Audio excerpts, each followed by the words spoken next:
ó ga yín èèyàn wa.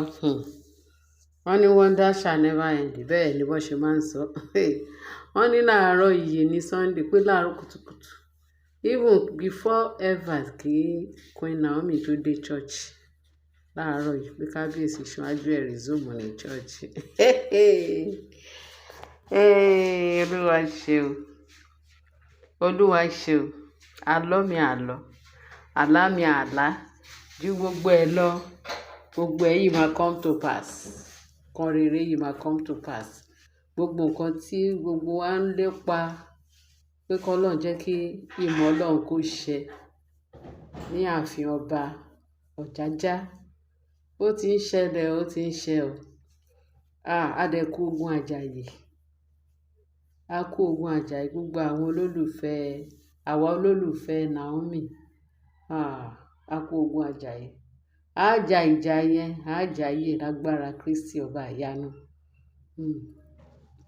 Wọ́n ní kábíyèsí wa sọ, ó jí wa pẹ̀lú tayọ̀tayọ̀. Ó dẹ̀ sọ fún, ó wá sọ fún, ó ní ìròyìn ayọ̀ tòun mú wá fún Naomi o. Òun wá sọ fún lénìí pé Naomi o, etí ẹ mélòó pé ìyanu ti ṣẹlẹ̀, ìyanu náà ó ń ṣẹlẹ̀ lọ́wọ́lọ́wọ́ báyìí. Òun fẹ́ sọ fún ẹ kékulé gbọ́ kó sọ fún toko kó listen dáadáa, kó fi rẹ ní ọkàn balẹ̀ dáadáa, kó yára ẹ ní brain dáadáa. Hello, kó yára ẹ ní brain dáadáa. Kó tẹ́tí bẹ̀lẹ̀ jẹ́ kó gbọ́ o. Nǹkan tí ó ń ṣẹlẹ̀ lọ́wọ́lọ́wọ́ báyìí, òun ti ń rí fìrífìrí òye Ọlọ́run pé Ọlọ́run ní ọwọ́ sí òun, nǹkan tó òun sọ yìí. Ó lọ́wọ́ sí ayé òun àti ẹ. Ó ti kọ́lẹ̀, it is written, Ọlọ́run ti kọ́lẹ̀. Wípé láìpẹ́ láì jìnnà, kíákíá lọ́wọ́lọ́wọ́ ní èyí tó òun sọ yìí, any moment from now kò kọjá sáà, ó ń bọ̀ ní palace. Is that not wonderful pé ó ń bọ̀ ní palace? Òun ti ń kàn pa. Ọlọ́run dẹ̀ ti ń fún òun ní òye. Ó dẹ̀ ti ń la ọ̀nà yẹn ní kíákíá. Òun dẹ̀ ti ń ròyìn. Wọ́n ní number one. Wọ́n ní kábíyèsí sọ wípé kí ló ń jẹ́ olórí Tọ́pẹ́. Wọ́n ló kàn déédé parẹ́, kò sí ní palace. Kábíyèsí ò mọ where about them. Kò kúkú sí nǹkan tó kàn pẹ̀lú kábíyèsí. Nǹkan tí mo kàn mọ̀ tí kábíyèsí máa ń ṣe ni pé bó ṣe wà yẹn, kò ní nǹkan bá wọn ṣe o. Kò ní nǹkan kan tó ń bá wọn ṣe. Gẹ́gẹ́ bí a ti ṣe gbọ́. Wọ́n ní látijọ́ yìí tí olórí Ashley tó ti wá sí ààfin yẹn, látìgbà tó ti bímọ tó ti padà sáàfin. Torí ó yẹ ká ṣe àkíyèsí. Wọ́n ní kábíyèsí ò kí ń appoint ẹ̀ tẹ̀lé òun lọ sí party kankan rárá, bí any occasion. Wọ́n ní ǹjẹ́ rí Ashley tó ń tẹ̀lé kábíyèsí. Ó ti pàtì. Wọ́n ní kò ń lọ, kò ń tẹ̀lé. Ìyẹn number one pé kéèyàn, kó sọ wípé èèyàn abandon. Èèyàn ti abandon, wọ́n ti dá tiẹ̀ sí lára. Bẹ́ẹ̀ náà ni kankan wọn nù, wọ́n ti ń sun òògùn, wọ́n ti ń paralyze òògùn, wọ́n ti ń sunkò. Wọ́n ní eléyìí ìyá àgbèrà. Wọ́n ní ìyẹn kẹ̀dẹ̀ré. Ẹ̀kọ̀ọ̀kan ló kàn máa ń yọjú sí ààfin. Ó gbọdọ̀ rí bẹ́ẹ̀. Kábíyèsí ti pa gbogbo wọn ti sẹ́gbẹ̀ẹ́ kan. Kò rí tí wọ́n rò.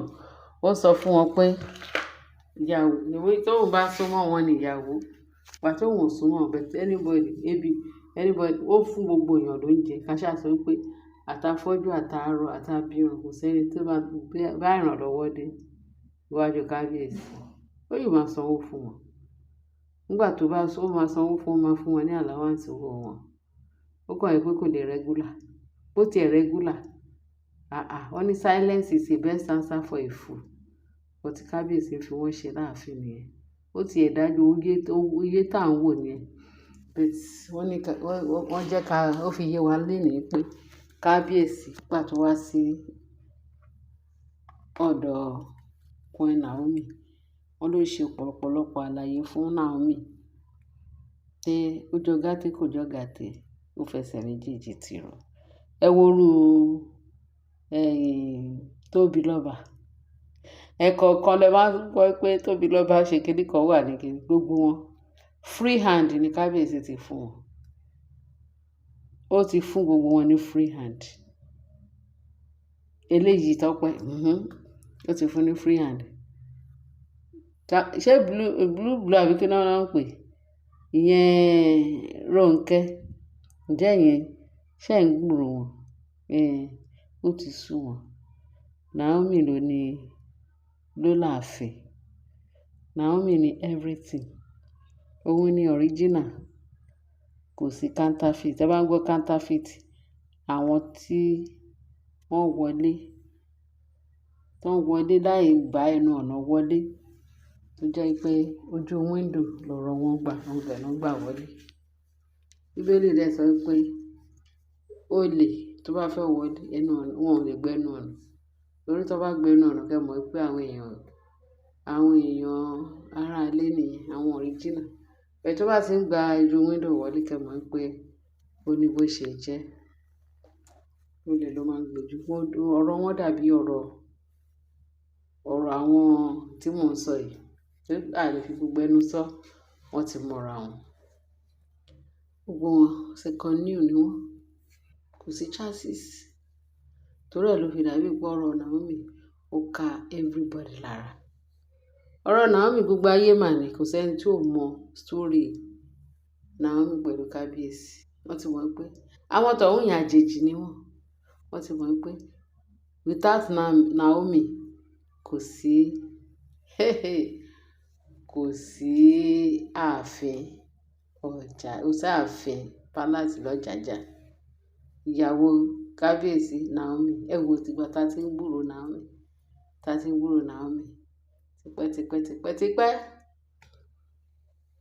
Kẹ́dẹ̀ máa wo wọ́n sọ àwọn ọ̀bàyéjẹ́, ìtara àti gbogbo pé kán máa gbóhùn Naomi, kán máa gbọ́. Ẹ lè fi ra yín wé Naomi. Ẹ lè fi ra, torí Ọlọ́run ló yàn. Ẹni tí Ọlọ́run ti yàn kò lè ṣe farawé. Ṣé máa sọ pé kí ló dé tí Ọlọ́run dá Naomi? Àbí kí ló dé tí Ọlọ́run kọjú sí Naomi tó ṣe lóore? Ẹ lọ bọ́ Ọlọ́run, ẹ lọ bèrè lọ́wọ́ Ọlọ́run. Ọlọ́run ṣàlàyé fún yín. Ẹ̀yin abatẹnijẹ́. Bíbélì sọ pé ẹ̀yin abanijẹ́. Tá a bá yín jẹ́ o, ìjọ́ tẹ́ bá dẹ́kun àti bá ni jẹ́, ìjọ́ yẹn ni ìbàjẹ́ tí yín máa bẹ̀rẹ̀, la ó bá yín jẹ́. Ẹ̀yin èèyàn mi, mo ní kí n sáré gbé eléyìí sí tó yín létí. Mẹ́wàá ń bọ̀ lọ́nà. Ó pọ̀ rẹpẹtẹ o. A kàn mú kọ̀ọ̀kan. A gbọ́dọ̀ rush. Ẹ ṣé tẹ́ fi tẹ́tí sí wa. Ẹ bá share, kẹ́ bá like, kẹ́ dẹ̀ bá distribute. Ẹ subscribe. Ẹ ṣé gan. God will bless you all. Amen.